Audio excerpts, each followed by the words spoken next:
have a couple of my family members. Two of my nephews, my sister drove from Houston to see my wife. We spent time with my family. And that's part of it because, we work 7 days a week, and it's the first opportunity I had a chance to see my wife. Normally I get home, it's 10, 10:30, 11 o'clock at nighttime, and she's asleep. When I get up in the morning, she's asleep. So I actually had a chance to see her in the daytime. I'm going to see my wife. I love all you out there. It's fantastic. I really do. I love my wife a lot more. So go ahead. That's more important too, Coach. Yes, it is, because if not, I'd be sleeping in the garage, and I'm not sleeping in the garage now. Well, and keep it with your quarterback themes. Who does Trevor Knight remind you of? Trevor Knight. He's athletic. He can run. He's a guy you have to contain because if you don't, if he gets outside the pocket now, he's a handful. A lot of people have missed sacks on him because he has great escapability. And his best throws are the deep throws, the deep balls. And it's a scary situation. He puts it right where it needs to be placed in order for us receivers to make a play. So it's going to be a great challenge just trying to contain him and keep the ball inside in front of us. What's been the magic for him and Sterling Shepard? Why have they been so close? I think they know each other very well. They probably spent a lot of time, working out this summer and in the past. And if I had a Shepard out there throwing the ball too, I'm going to find him somehow. And I was just telling somebody else, it seemed like it's been a Shepard there since I played. And I think I played against Darryl Shepard back in the late 70s, early 80s. And I'd be glad when they quit showing up at Oklahoma because all of them have been extremely good football players. Coach, your defense has just been lights out, dominating. How do you keep these guys going and keep doing what they're doing despite what the scoreboard says or anything like that? Well, if we've been dominating right now, we'd be undefeated.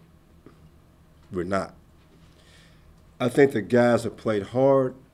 I think they're fighting, and we've gotten better each week. And we left quite a few players out on the football field. And we have to be smarter in the way we play. And I think that's very important. It's not important just to play hard and to play fast, but to play smart. And if we can continue to play hard and fast and play smarter, I think good things can happen for us. We talk about takeaways. In the games we had success in, we had takeaways. Last week, we had no takeaways. Therefore, we lost the football game. A dominating football team, you're going to get turnovers. That's the name of the game. You're going to shorten the field for your offense. You're going to score on defense. Whatever it takes, that's what great defenses must do. And right now, we have a long way to go. But we've made pretty good progress, but we are nowhere near what we need to be. It's human nature, though, for the guys to defense can play really, really well, and then just see the offense struggle and just kind of, here we go again, or not here we go again, but just, come on, You know what? Mentally, that can happen, but with Coach Strong at the helm, it doesn't happen here. Yeah. And part of our responsibility as coaches is you have no control over special teams, offense. You really don't. But you do have control over who you are, what you think, and what you believe in. And for us defensively, we tell them one thing. If we go out and do our job, we get 3 plays and out, you shorten the field for your offense. If you shorten the field for your offense, you will score points. If they have a 6 or 7 play drive, we didn't do our job. They changed the field. And now offense, they got a long way to go, so that's on us. And that's what we tell our guys. So every time you step back and you look in the mirror, what do you see? Are you a defense that can go out and get 3 plays and out and shorten the field for your offense? If not, we have nothing to talk about. That's the defense has given up, I think, 9 points all year in the first half and 80 in the second half. I think 400 more yards in the second half. Do you have any theories as to why that is? Yeah, I wish I did. I don't. Those are things that we have discussed. The BYU game was a major, be honest, a fiasco. I think we gave up 21 points in the third quarter by itself, and that's not a good situation. We came out against Baylor, and you look at the Baylor game. The first drive, forced them to punt the ball. The second drive, we get, I think, 3 plays and out, and the guy pulls the ball down. Just think, if they punt the football, at that point in time, it's 7-0. Now they drive our guys mentally. I got to be honest, mentally, we had a great stop. You're on the sideline. All of a sudden, you're back out there. Mentally, we were not ready to go.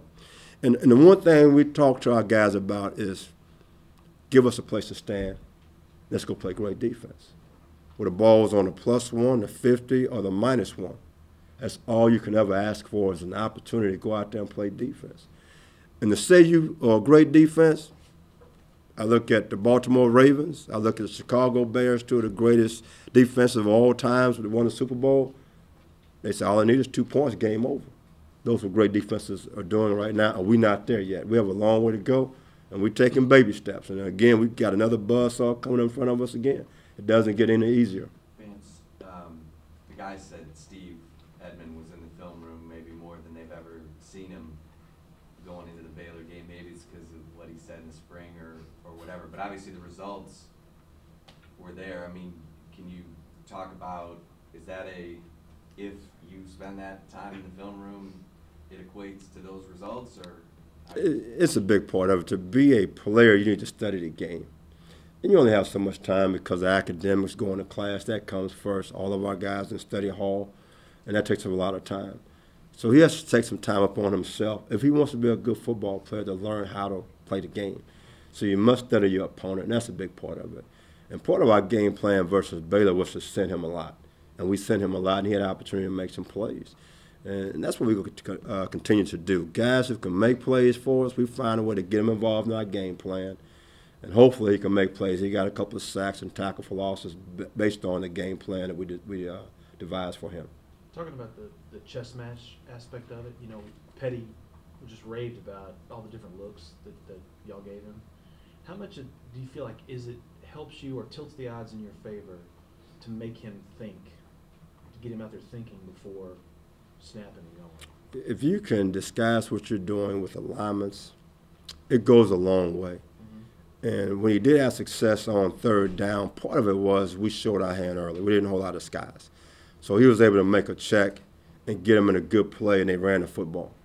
And part of what we have to do is hold out of skies, because everybody so far in this conference that we played, and even going back to UCLA game, we call it glance. Right. They line up. Hopefully you show your hand. They look to the sideline. They make a check. So we have to hold out the skies and be patient. If they snap the football, we're not in position, just go play hard and fast and see what happens. And we have to have more patience. Part of playing on defense is having patience. And right now, we're not there just yet. We need to be more patient. I think we're able to do that. We hold out the skies longer. We're able to make more plays and get off the field on 3rd down. How much of what TCU's success was their defense pressuring Trevor Knight? How much of it was him making a poor decision? It's a combination of all of it. It's not always just one side or the other. TCU did a great job with their front four. They also pressured him at times, and then they dropped 8. So they had him off balance, and he got a little bit unsettled. You know, he was settled down, and his offensive line did a great job protecting. He did a tremendous job finding the right receivers and making plays. So just watching TCU and the things that they did and the success they had, you know, you always steal from somebody else, but at the end of the day, you have to do what you do. You know, whatever it is, whether it's to play man-free, whether it's the pressure, whether it's to drop 8. And you go back to the Baylor game, our first 3 snaps we blitz. You know, no one had done that. So our whole game plan was early on to cause disruption, and then we stepped back and we dropped 8. And that's who we are. We try to be the aggressor early, see how you're going to adjust, and then we adjust with you. You talked about before the season about you need guys that can play cat coverage. Is that what you're getting from your corners and from Michael right now in terms of just lining up on a guy and owning that matchup? You know, I kind of threw that out there just to throw it out there. But to be honest, we played more cat coverage than I ever expected to. We've been a lot of man-free, dating back to BYU, UCLA, you know, just in order to load the box, trying to find a way to stop the run, which we need to do a lot better job of stopping the run. We haven't done a great job of that. And so we're going to play some cat coverage in this game. We have to, because we got to stop the run. And that means you have to put a safety down in the box and keep the linebackers in the box, do whatever you can to force them to throw the football. Whether you being an alum coach and a current coach, how much you just want to smash these guys and really put it to your true rival on this thing? Well, you know, anytime you have something like the Texas State Fair this time, and you think about the corn dogs, the hot dogs, the popcorn, you know, I wish I could just walk around and enjoy that myself, but I'm going to be in a battle. And I still call it the Red River Shootout. Nothing personal about the new name they have right now. When I came through back in the 70s and 80s, it's a Red River Shootout. I'm an old guy, and I'm going to call it the Red River Shootout. And that's what it is. They have a lot of Texas players, and that's a big part of it. And back when I played, we just wanted to put the ball down anywhere. Get out of your bus. Let's go right now if you want to go. That's the attitude you're going to have. You know, they're going to come out and try to intimidate us. I'm an old school guy. I can't play anymore. They're very fortunate that I'm an old guy. I can barely get out of bed right now. So I can't throw my best punch anymore like I did when I was a young guy. So I got to live through my players. Let's put the ball down to the 50-yard line and see what happens. They want to talk, we can talk. You want to fight, we can fight. That's what the Red River Shootout is all about. It's the attitude. You know, it's the players from the state of Texas went to Oklahoma. A lot of those guys probably wish they would have come here. You know, because now their families can see them play. So they come into our state of Texas. It's Texas pride. It's Texas attitude. That's how I feel about it. I'm trying to make sure my players feel that way. So to me, it was always personal. As a football coach, it's still personal. I just can't play anymore. I wish I could bring my Louisville Slugger from Louisville and let's see what happens, but that's still legal in this day and age. Every time I look around, you have a Louisville Slugger, bad things happen, so I had to put it away because I'm in the state of Texas. Now, they have gun laws. You can carry guns, but Coach Strong says core value, no guns. So I can't do that either. So it's just personal. Nothing against anybody. I just old guy trying to have some fun. Hey, you played at a time when the stadium wasn't remotely like it is now. You could get beer poured on you, stuff poured on you. OU fans could still get to the guys in the tunnel. They didn't get to us in that tunnel. Back in the day, we were in the stands and snatched somebody out of the tunnel. Now you can't put your hands on anybody. Right. I mean, it's a different mindset. So that wasn't a problem because I played with some cats that were different. You look at Steve McMichael. I mean, he was a little bit off the chart. I mean, it's a different mindset. So we'll fight in the stands and the parking lot with those guys we had back in the day. It's a different mindset right now because of social media and everybody's real nice and polite. You know, the game has totally changed. It was a physical game back then. Now it's a different ball game. We playing basketball on grass because of spread offenses. And Bob Stoops was trying to get back to a little bit of the old days, a big physical offensive line, 3 running backs, and try to hit you in the mouth. And I like what Bob Stoops is doing because, you know, he hadn't forgotten what football is all about. Vance, surely some of the second half yardage is your big guys getting tired, but what are you seeing from Green Mile and Boyette and Green Mile? My man has done a great job. I mean, he is taking great strides. I got to be honest, he doesn't know a lot about football. He's doing some on-the-job training, and each game he's gotten better and better and better. And I could tell you, going back to spring practice, I said, son, you're like a walk-on. I mean, I don't know what you're doing in a Texas uniform. And now, guess what? He's out there starting for us. And some of the questions that he asks sometimes, you're like, wow, this kid has the potential to be something special because it's important to him. He's big, he's physical, he's strong, he can run. And right now he's like a sponge. And Coach Rump is doing a tremendous job with him. So every game, that center, you need to buckle up and get ready because the Green Mile is coming. And we're right behind him. I told him right now, the center from Oklahoma told him he was soft. So he's going to take that personal. I tell you, just like cotton candy, Green Mile. A man call you soft, they're coming right at you. It's all part of the game. It's a beautiful day. You said you like power teams. You don't like the spread offense that college football has become. Which do you prefer preparing for? I mean, Baylor's a different challenge for a pro-style offense.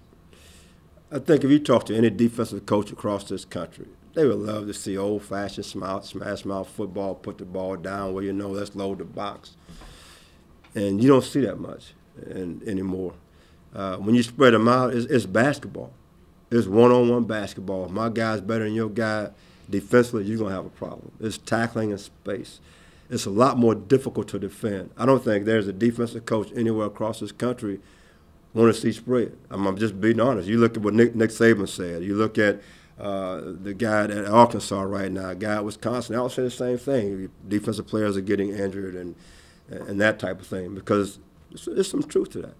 And as defensive coaches, it's up to us to adjust to what's out there. That's what the game is all about. We have to learn, we have to study, continue to prepare, and find ways to get people in long yardage, third down and long.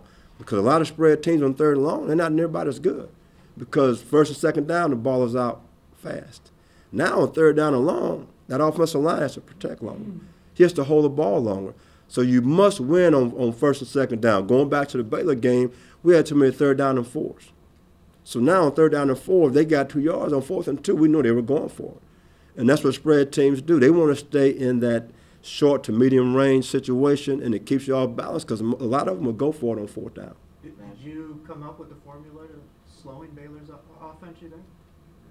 I don't think it was a formula. I think our guys just, everybody said we had no chance, and that's personal. And you're at the University of Texas, if somebody say you don't have a chance, and you don't take that personal, you have no business being here. And I think that was a big part of it. And we're getting better on defense. We're not where we need to be, but we are getting better. We're making strides. We're doing a better job tackling. We're playing harder. And I know they say we ran a variety of defenses. To be honest, we only ran probably 5 calls. Same 5 calls we ran versus UCLA. The formations you align in makes those same calls look a little bit different. Because for the most part, we've been pretty simple.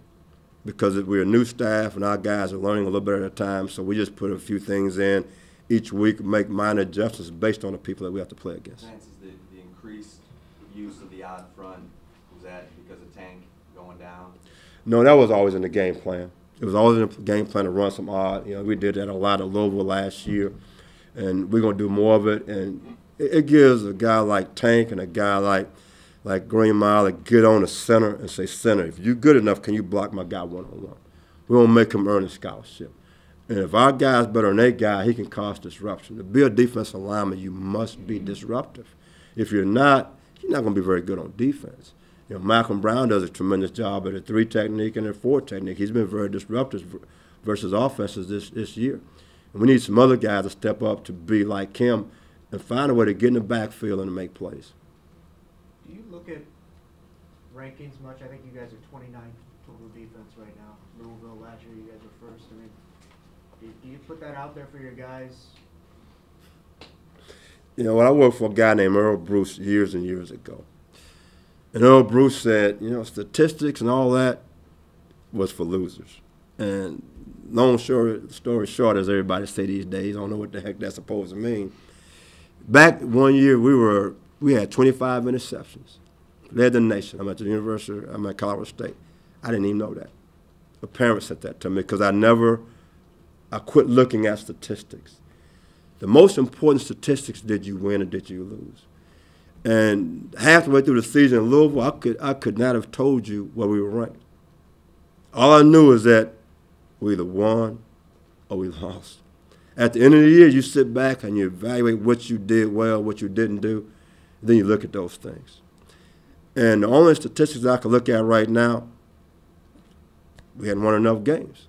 So that stat is not a very good stat. And that's what I base our defense on as far as our rankings. It's winning and losing. And we need to find a way to get into the positive category. What are you seeing from a guy like Antoine Davis in practice? He does a good job. He's a young guy. He's still developing. He has a long way to go. Big, fast, strong. He needs to be a special teams player for us right now. We tell our guys, freshmen included, you want to play on offense or defense, start with special teams. If you're not playing special teams, I tell all the guys on defense, don't come in my office. You want to play for us? Get on special teams. You get on special teams, you come see me. Just tell them the truth. That's part of it. A big part of winning and losing is not just offense and defense, it's special teams. And so go see our special teams coach. Is Sherrod Evans just so far behind because of the knee injury? Back from the knee? He's not ready to go right now. And so that's more for our trainer to talk about, but he's not ready to get out there and play. Got time for 2 last ones? Vince, did you watch last year's game and see the Whaley interception? Plays like that, is that the kind of stuff in that rivalry game? I've seen it several times. When I first got here, I've seen it several times this year, going back, looking at that. To me, that's what the game is all about. For a defensive lineman to drop in coverage, to intercept the ball, You know, I've been places sometimes we drop 9 people, defensive linemen too. So, you know, I might just drop 9 just to see what happens. You just never know. It'd be very interesting to see what happens. You know, I would love to see a guy like Big Malcolm Brown, who was a fullback at Brenham High School back in the day, dropping the coverage, and they throw him the ball and see him ramble for about 35 yards for a touchdown, and then kick the ball up in the stands, and we all come at the 50-yard line and celebrate. I'm just kidding. Don't write that down. You play up the emotion of this game.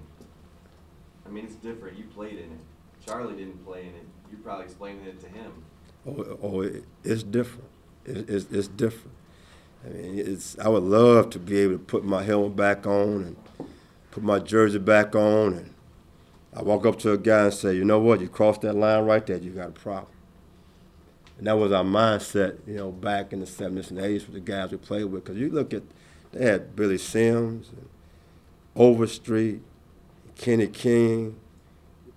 You look at those type of players, they first-round picks, a Heisman Trophy winner, and you had to go against those guys. And the mindset was you look a guy in the eye and nobody backed down. Nobody blinked. Nobody turned. Because you knew it was going to be a physical beating by somebody.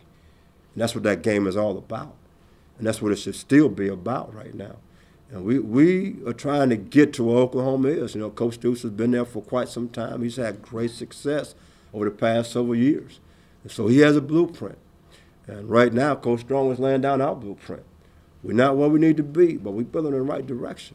And it's just one brick at a time, one step at a time. And right now, I know people say, well, you know, Texas is this, Texas is that. Stay right here.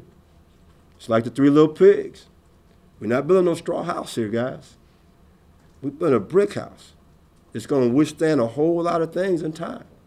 Straw house is built real fast. That means a strong wind flood comes and blows away real fast. That brick house, build a hurricane. Tornado, it's going to stand tall. It's going to stand a long time. That's what Coach Strong is building. Patience is a virtue that most people don't have.